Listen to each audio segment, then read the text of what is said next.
Greetings and welcome to this edition of Positronic. I'm Barry Picard. And I'm Geek What? There you go. So, Barry, what did you think about this season overall? To sort of just encapsulate it in a phrase, it was like a few points of light covered in a pile of doo-doo. It's like, some good moments, but just surrounded in dumb. Yeah. I thought, it like started off all pretty good, and then it just plummeted. It just went right over the edge and was very annoying. It was shit. It was pure shit. I hated this season so much. This show is nonsense, and we're gonna get into that just a little bit more. Was there an episode what episode do you think like it went downhill for you personally?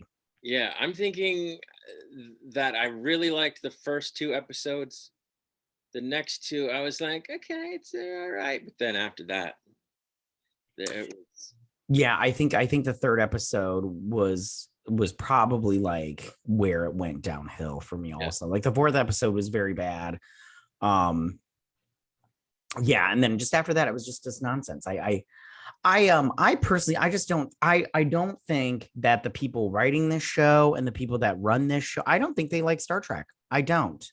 I don't think that I just think they want the IP and they want the name of calling it Star Trek. I don't think they like it. And I don't think Patrick Stewart, I don't think he likes Picard. I don't think he likes this character. I think he just likes, telling his political story, but through nonsense, because this is not, in my opinion, expert storytelling. I just don't like it.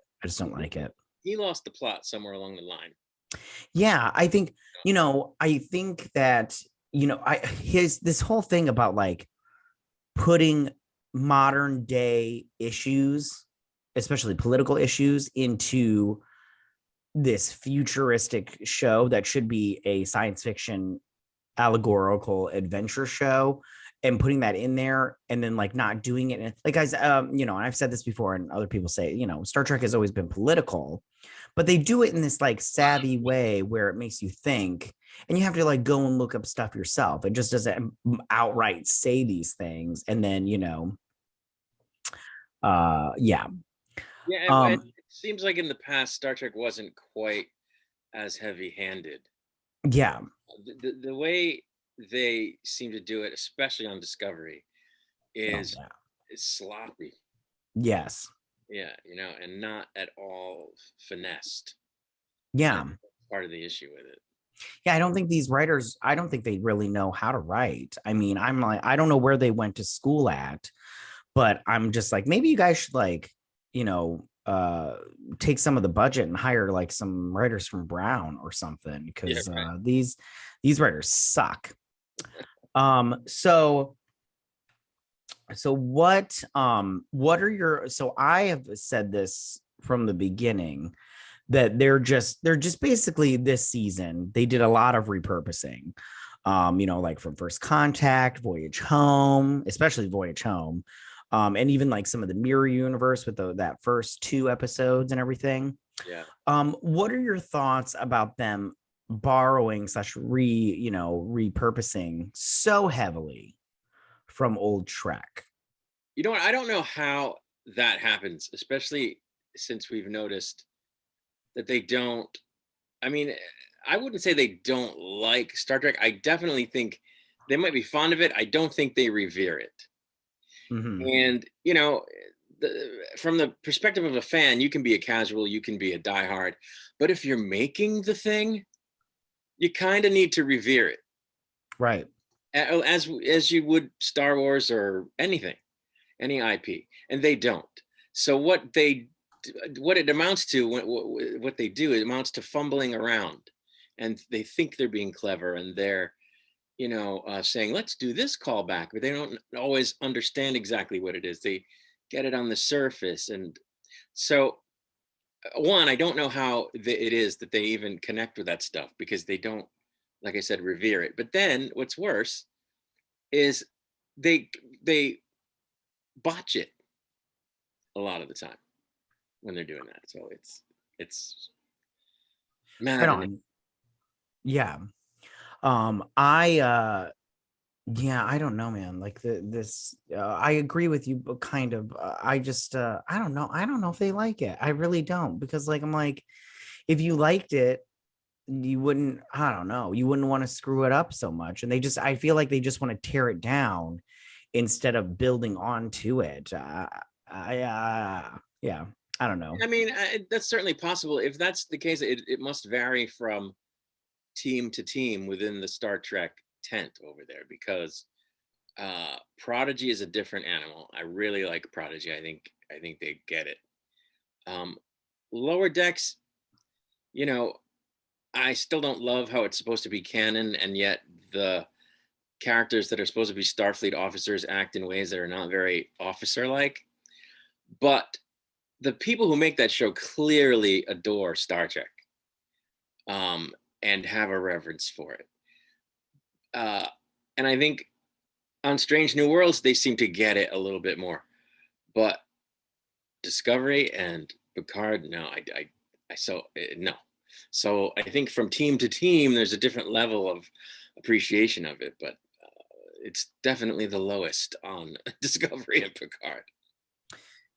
Yeah, I don't like, because they brought in what's his face, who he wrote 12 Monkeys. Trying to remember his name. And you know, I thought that he would be, you know, a little bit better. But no,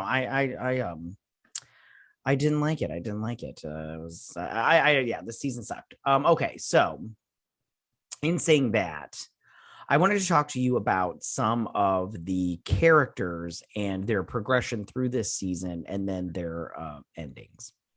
Yeah. So the first one, and then I did want to talk to you about the plot of this one.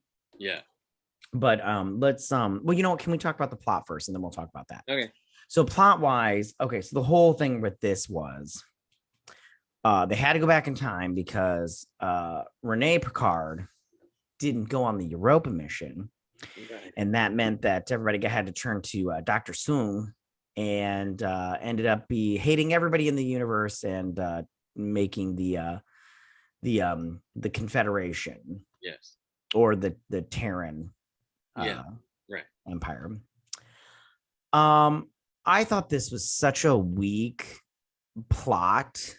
Like, I'm all like, and they took so long to drag it out. I was like, this is it. Like, is whatever great granddaughter didn't go on the Europa mission, and that's what they got to stop. And I'm like, and they roped in Q, and I'm all like, what's okay?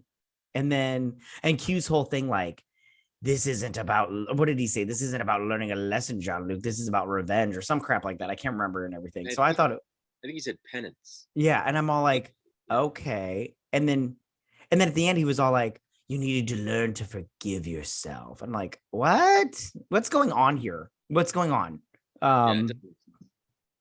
It's almost like the first part was written by one or two people, and then at the end, two other people or one other person wrote it, and they didn't talk to each other.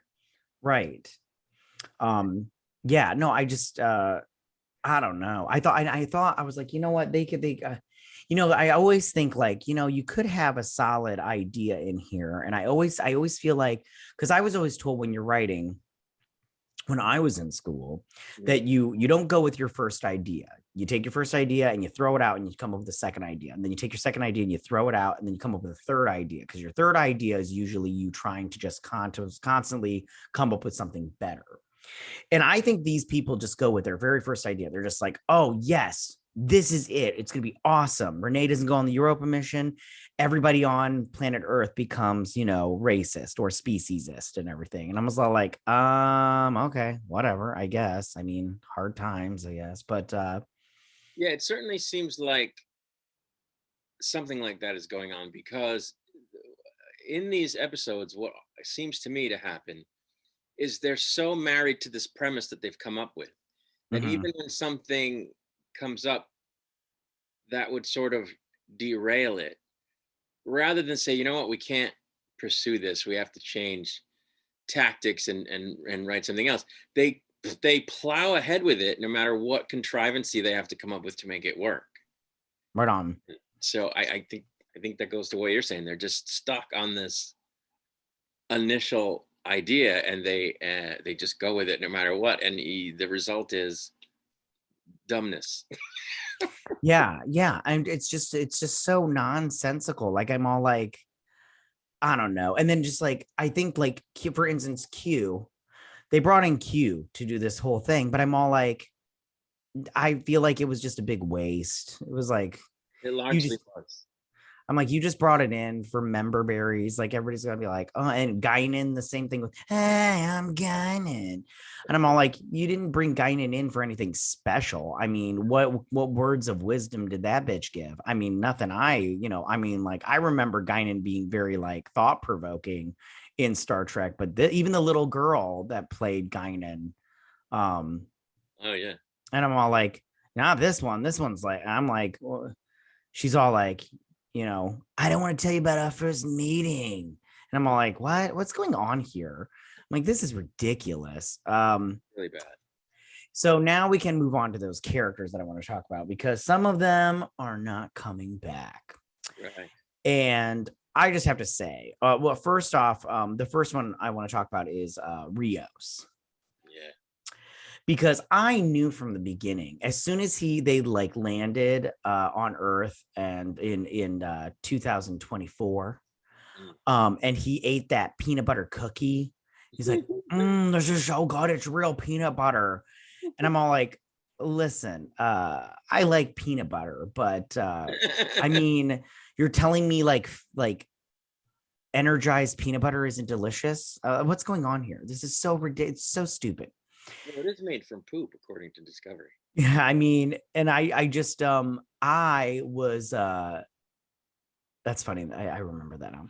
Yeah. But I was all like, as soon as he said that, I was like, oh, he's gonna stay here. He's gonna stay in the past because you didn't fit in with the future. And I'm all like, well, get over it. I started to think that at the gala, when he talks about how exciting the past is.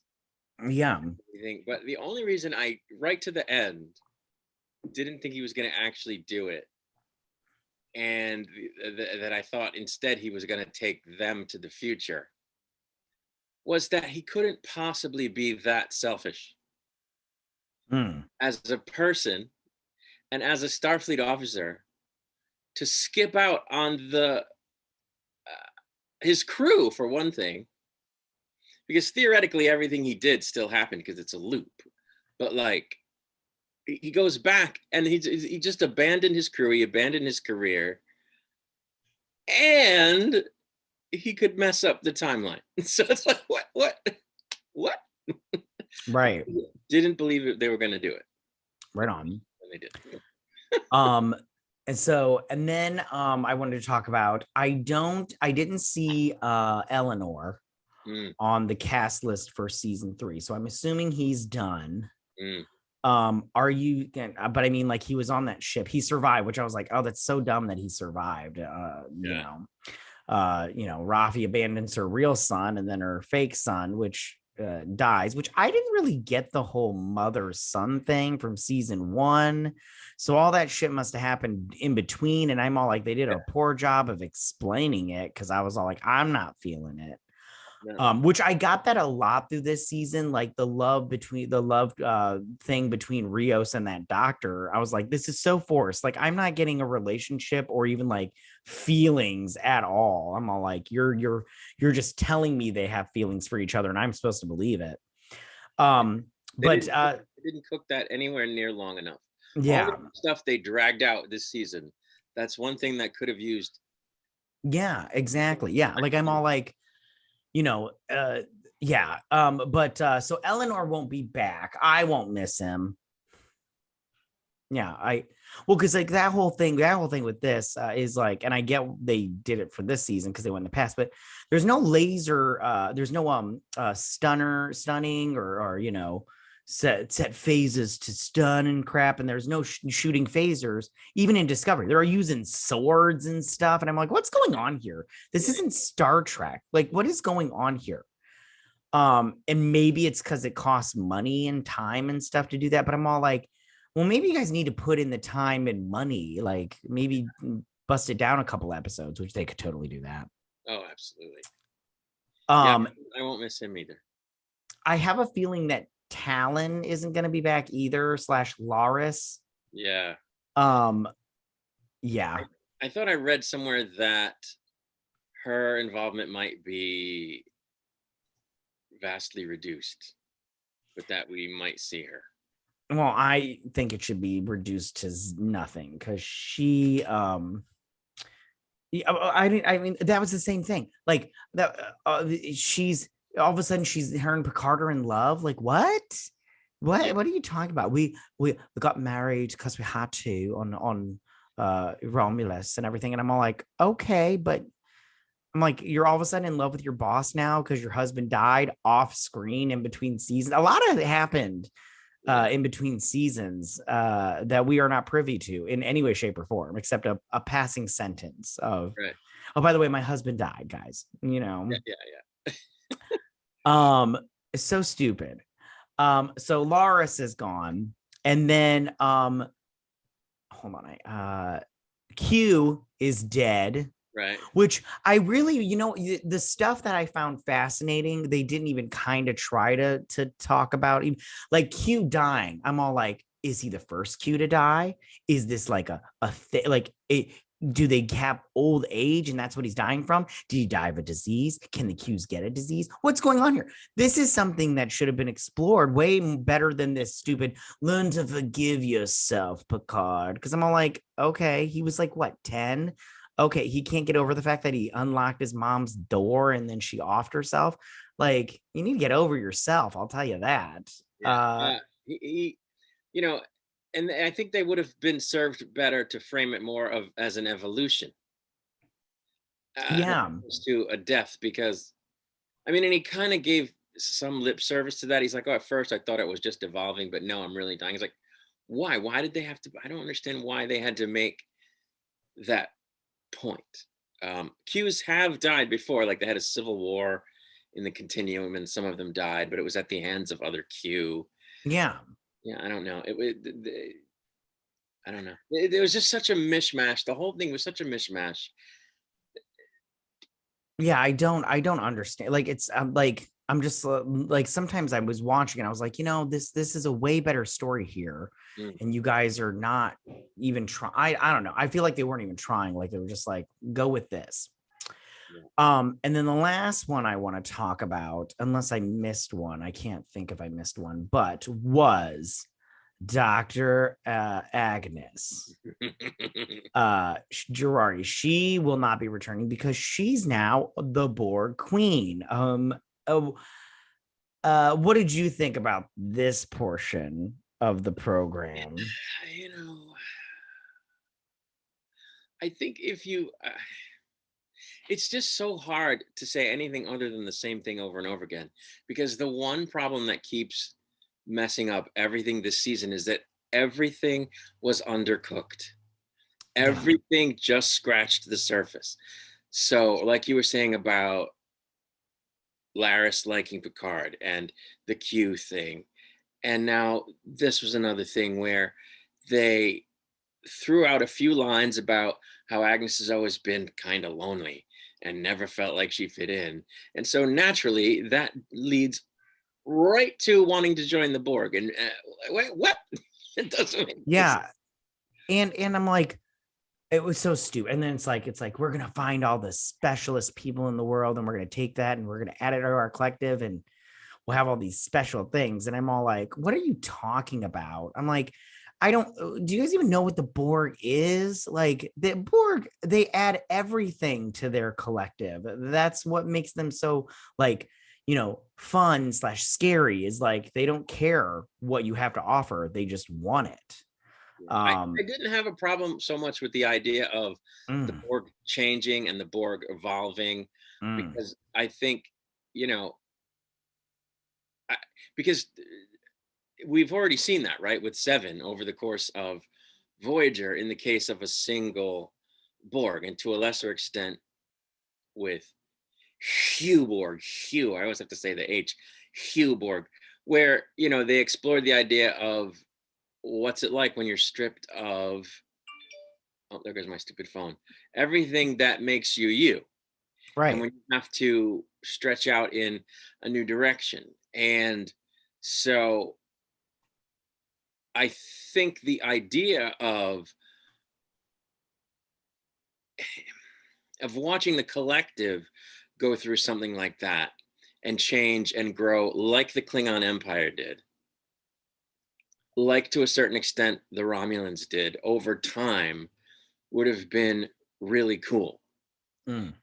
But they didn't have the time for that, even within 10 episodes. If they had dedicated the whole thing, I don't think they would have had time to do it. It would have because in those other cases it took years. The Klingons, Seven, that all took years, that evolution. So I thought it was an intriguing concept. I thought that the lines that they wrote to get there were stupid, like you were saying. And the idea that the next season is not going to be about the Borg guarding that hole or whatever it is, at least I don't think it is, because if she's not in it, then how they're not doing that, it would seem. So, because this would be where they left it would be the perfect jumping off point to do what I'm talking about, show the Borg changing, you know, explore that whole thing, explore what that anomaly is. How did the Borg fit into the Federation? I don't think that's where they're going. I mean, not if she's not going to be in it. So it's so stupid. Right on. So the last thing I want to talk to you about this was the whole thing with Picard's mom and her killing herself. Yeah. So and you can tell me if I'm wrong, because I can't really remember. So I thought that there was something where Picard's dad and brother died in a fire at the chateau. Am I right on that? Because I don't remember very well. And then I didn't think did his mom kill himself or kill herself originally? Because I'm like, I don't remember that. No, what happened was in Generations, they started the movie off where I believe it was the brother, Robert, and the nephew, Rene, whose name was also Rene, died in the fire. Okay. And his mother was only depicted once in one of the first season episodes when he sees like a vision of her on the Enterprise because some aliens are messing with him, or a particular spot in space is messing with them. And he sees a vision of her as an old lady, which is what he says. I used to imagine her as an old lady, and, you know, that I would see her and have tea with her, which I thought was hilarious because diehard fans realized right away that she lived to be an old lady. And so they were totally like retconning it. But when they revealed the part about him saying, oh, I used to imagine her as an old lady, you don't see him. It's a voiceover. So I wondered if they went back and had to slip that in to cover their ass. Right on. But yeah, she originally lived to be an old lady. And in fact, in Generations, he has that scrapbook that he's going through. And they actually made a prop and they put pictures in it. And it didn't make the movie, but if you see videos about the prop, that picture of her is in there. A picture of the old lady is in there. So, yeah, obviously it's a retcon, but I don't know. I thought that they explained it well enough. Gotcha. And then I love how you just you know, watched his mom kill herself, or like found the body and everything. I was like, oh, this is great. One thing I forgot to mention was Soji. Yeah. She was in this, but for like a hot dumb minute. Yeah. And she went with the Travelers. Yes. And how did you feel about that? Well, first off, I just want to say, as soon as Will Wheaton showed up, I immediately said out loud, "Shut up, Wesley." But you know, talk about out of left field. So out of left field. Like, what? What? Well, You know, because and the whole thing with Wesley becoming a traveler and all that was handled over the course of multiple episodes of Next Gen. And they showed him evolving and even developing like the ability to stop time, if you remember, which I had forgotten, but I saw a video on it recently. So yeah, I had forgotten too, because I was like, you're mentioning it, I was like, I kind of don't remember. like Anyways. he met the traveler a couple of different times. Right. And I remember the traveler. Yeah. The first time the traveler was like, oh, Wesley is, particularly attuned to time and space or whatever. And then like another time he actually witnesses Wesley like stop time. And he even, the traveler had masqueraded as an American Indian at one point. It was a weird thing, but it took more than one sort of instance for them to get across this idea that Wesley was different and Wesley was special, and that's why he becomes a traveler. With Soji, he just it's out of the blue. There's nothing. Yeah, and I'm just like, this bitch is not special. Okay, special ed maybe because she's annoying as shit. I don't even think that actress is very good. I think she's a bad actress, but I mean, but she won't be in season 3, so that'll be fine. Or maybe she will. I thought that when they brought in Wesley and he took Soji, that wasn't her name. What was her name? Cora or something like that. Corey. Yeah, it doesn't even matter. She's useless. I was all like, oh, this is gonna be another spinoff show. I don't have time for this one. I don't have time. This is nonsense. But we'll see. I don't think they will, because I don't think anybody's interested in a Travelers Star Trek show. So where do you think season 3 could go from here as far as story goes? Because now they real quick, they've already filmed it. They did film the second and third seasons back to back to help save with cost and scheduling and stuff like that, because Patrick Stewart's only getting older. Yes. But I mean, unless you've heard something, because I haven't really delved into season 3, but where do you think they can go from here besides into nonsense? I mean, they're already there, but I'm just, I don't know. And it's because, like I said, the way season 2 ended, it's a perfect jumping off point to go down that road of, well, what's this anomaly and what's happening in the Borg, and are they gonna join the Federation, and what are we gonna do? But it would seem like they're not doing that because Girardi's not going to be in it. So it would seem that it's not going to be that. It does seem like it's going to be space based, because some of the like set photos and stuff I've seen are starship sets. So it looks like they're going to spend at least some time in actual space for a change. But the trailer, all the voiceovers in the trailer have a very nostalgic tone to them. So it's almost like, I don't know, it reminded me of All Good Things, the season ender of season 3 of Next Gen. So I don't know. And I mean, who's Brett Spiner going to be again? Another soon, because Data's definitely dead. So and the other thing is, he says, I'm not a person who's concerned with legacy or whatever, but so that whole subject's going to come up somewhere along the line about legacy. So I don't know. It seems like they're set up again to do a meandering jumbled thing. Yeah, which which I'm not interested in at all. Like, I have no interest in that. And I'm just like, what new world problem are they going to shove into this? I mean, like, I was like, are we going to have like voter election fraud in there next, or the the Florida bill? Is that going to be the next subject you guys tackle in space? It's just so dumb. It's so dumb. I mean, I'm just I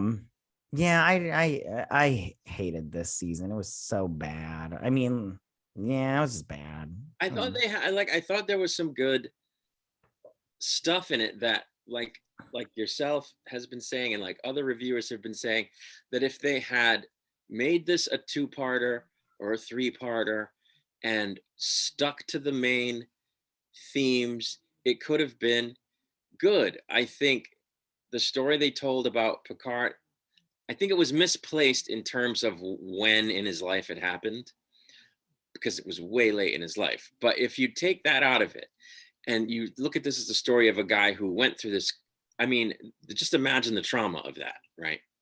How you would blame yourself one way or the other, whether you open the door or not. Your mother hangs herself, you blame yourself. But he could open the door on top of it. So, you know, and in the end, like Q says, you put the key back. You chose this life. You chose to be the person you are. You chose to grow up without your mother, and you've reconciled with it. And I thought that that was a good resolution to what they started with his mother. Some of the points along the way with the were, like I say, undercooked and not as fleshed out as they could have been. But I thought as a story, it felt like Next Gen to me. It felt like something they would have done on Next Gen to me. The execution was terrible. That was the problem. Same thing with the Q plot. It started out like you said, seemed like he was hell-bent on punishing Picard, and he was being like a huge dick. And then in the end, he's like, it's just because I love you. And it's like, what? Right. So, yeah. And I didn't even mind the just because I love you. I didn't mind that in the end, this being who over the course of Next Gen did show different shades of personality, had come at the end of his life, or that form of his life, to have a fondness for humanity and for Picard. And in that way, I think if this is the last we're going to see of Q, I think that was an excellent way to wrap up the whole Q Picard, Q versus humanity story that started in Encounter at Farpoint. But they just, they fumbled their way to it. They didn't utilize him enough. They fumbled their way to it. It was completely confusing. It had the moments at the end were good, and the moments when he was like talking to him about all the skulls and all that was good stuff, but the rest of that Q plot was horrible. Yeah, it was no good. I thought that they had some good themes. I thought that the resolutions came out pretty good, but they just crapped all over it over the course of the season. By, you know, the Discovery does this too, and other shows do it too on the CW as well. Too many plots, too many irons in the fire, too many balls in the air, too many characters that they're trying to give screen time to, too many ideas that they're trying to get out across the course of a season, and it's a giant mess. If they had stuck to those to those two plots, and you know, they spent like, I don't know, they spent time on Renee that they shouldn't have spent time on. They introduced Talon. It was just all over the place. I think they could have, if they had told these two stories, the Q story and the mother story, on Next Gen or even DS9 or Voyager, whatever, it would have been much tighter. There wouldn't have been all this Rios and the girlfriend and the Girardi and the Seven and Rafi, which I agree. Like it's just so convoluted, and I'm just like, I mean, like, and you know what gets me is, and I say this all the time, is I am starving for good Trek, and they're just like, they will just be all like, they'll just give you just a tiny bit of something that you're just like, oh, well, that's interesting. Let's see where we go from here. And then they're just like, no, it's a shit in a box. And you're all like, oh, okay, never mind. I don't want this. Yeah, exactly. So, and it just upsets me, because I'm just like, listen, because, and it's the same thing for me personally with Star Wars. I don't know about you, but I used to buy Star Trek like stuff all the time, like coffee mugs, backpacks, journals. And I don't journal. Hot guys don't journal.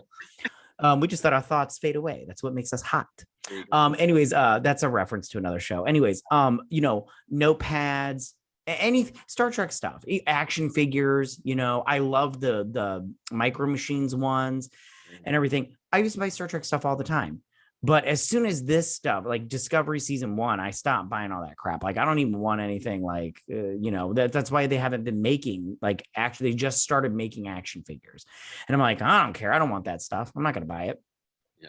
And, if they keep doing, like, I don't even want to buy, like, I don't want to buy anything Star Trek. Like, I don't want to buy nothing, like nothing Star Trek. And I think that they're suffering because of that. I think that, if they made good Trek, I'd be like, yeah, I want these action figures. I want, can't think of anything else off the top of my head. Like, I want a coffee mug with Picard's face on it. Not now, not with Rafi next to him stuff. Because I'm like, it's just going to remind me how bad it is. Yeah. The only stuff that appeals to me is the old stuff. Yeah. So, and I don't think that this season 3 is going to fix any of it. Now, speaking of season 3, this is the last season of Picard. But the showrunners said that they would like to make it an anthology, and they would like to do Star Trek Picard, but take a different character and do, say, Star Trek Worf or Star Trek, Crusher. Is that something that you would be interested in if they did that? They just made this like an anthology thing where they take a character from old Trek and they do a couple of seasons of nonsense.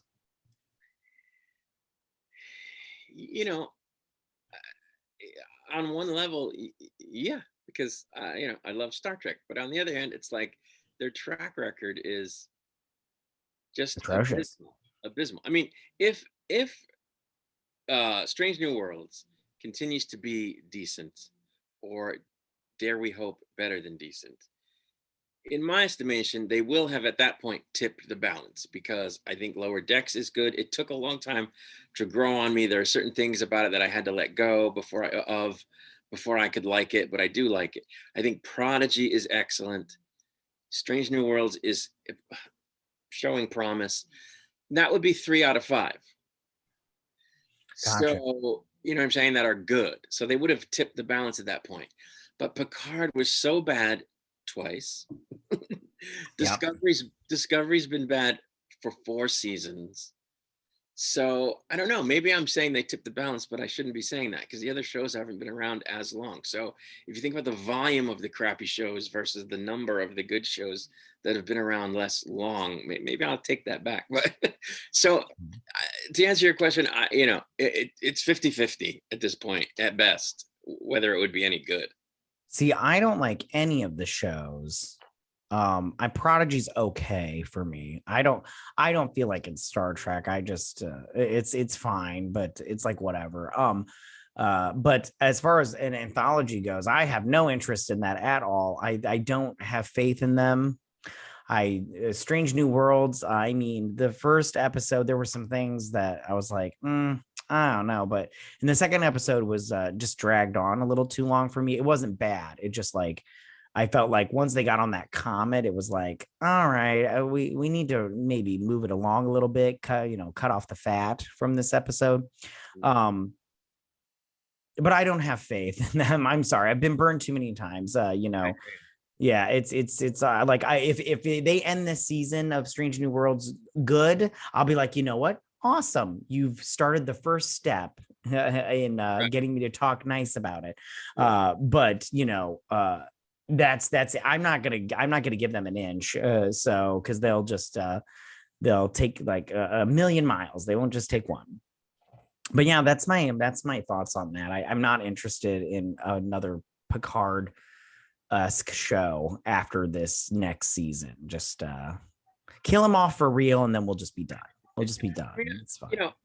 If it came on, I think I would check it out.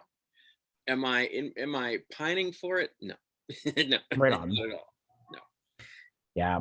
No, that's all I got to say about this season of the show. It's crazy. People love it. There are people who love it. I would really like to see their numbers over at Paramount Plus. Oh, me too. And on Amazon to see where they are with this, because I don't think it's enough. I really don't. I think that they're just doing this because they need the IP to sell subscriptions.